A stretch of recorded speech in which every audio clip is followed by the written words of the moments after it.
After a weekend of destruction, looting and arson across London, questions are being asked about the root causes behind the violence, how such rioting appeared to break out so suddenly, and why it became such a vicious and destructive affair. This is Inside Story.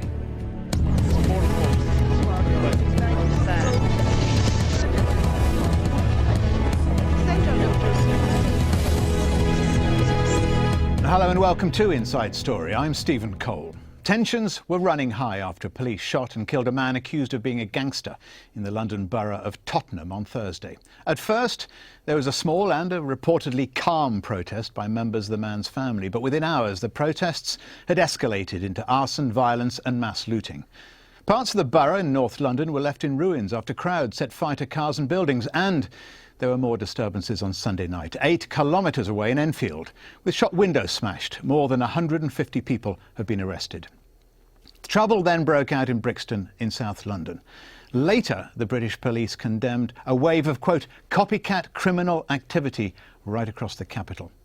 The head of the British Interior Ministry, Theresa May, has come back from holiday to try and deal with the crisis after 2 consecutive nights of violence. Barnaby Phillips reports.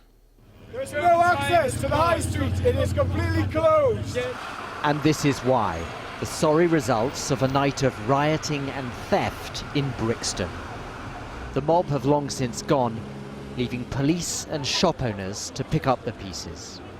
There's been lots of vandalism here along Brixton High Street in South London. Now the police have sealed off the High Street. The underground station, the tube station, which would normally be very busy, is closed, and several shops down that way have been pretty comprehensively looted. Sports shops, electronic shops, mobile phone shops, and so on. Gangs of youths were running around here into the early hours of the morning, pretty much doing whatever they wanted. They simply helped themselves. They seem so young, teenagers getting their kicks. And for the second night in a row, it seemed to take London's police a long time to appear on the scene in sufficient numbers. This security guard didn't want us to use his name. He says the criminals were organised. Very frightened with weapons. What kind of weapons? Stick, metal, iron rod, everything like that. And they cover their face. Brixton has history. These, the infamous riots of the 80s. Far more serious. And for Britain, a wake-up call to the deep distrust between black communities and the police in many cities. It's not so easy to explain the violence of the past 2 days. It began in the North London neighbourhood of Tottenham. The catalyst was the killing by police of a black man. But British politicians say racial tensions or poverty don't justify what has happened since that death.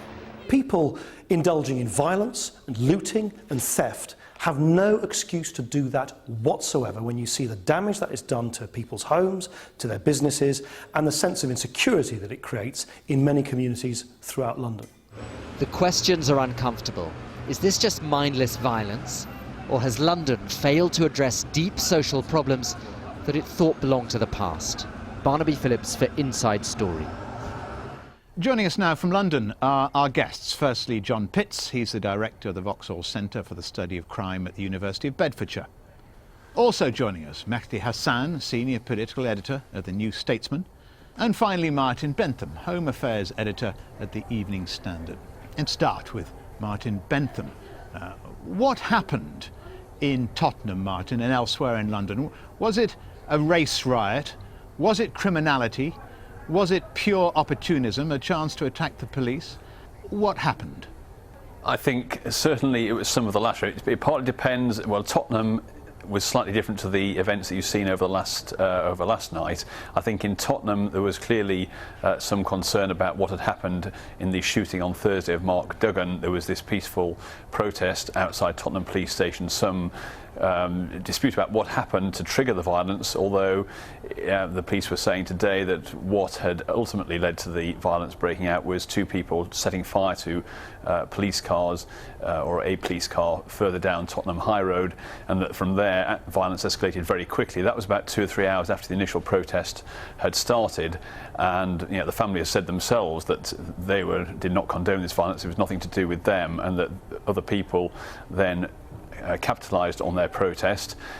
I don't think, from the evidence that we have, indeed from the local MP, David Lammy, who's made it very clear it wasn't a race riot, there do appear to have been some concerns in the community about policing in well, some exactly. of the I mean, we also found that, Martin, found that our reporter Barnaby Phillips was saying there was real concern about how long it took the police to respond.